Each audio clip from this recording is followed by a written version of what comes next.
জুলাই আন্দোলনের মূল স্পিরিট ছিল কোটার বিরুদ্ধে।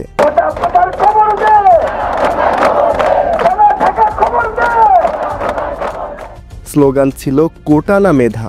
কিন্তু নতুন বাংলাদেশেও রয়ে গেছে সেই কোটা। তাহলে কি জুলাইয়ের চেতনা হারিয়ে যাচ্ছে?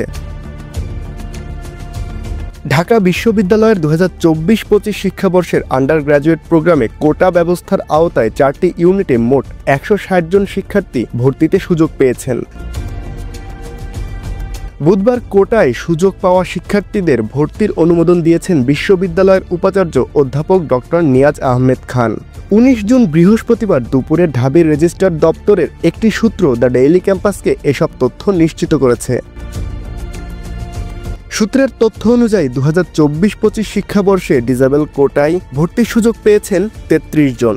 এছাড়া দলিত ও হরিজন কোটায় 4 জন, মুক্তিযোদ্ধা কোটায় 25, উপজাতি কোটায় 45 এবং ওয়ার্ড কোটায় অর্থাৎ শিক্ষক, কর্মকর্তা ও কর্মচারীর সন্তান 53 জন শিক্ষার্থী ভর্তির সুযোগ পেয়েছেন।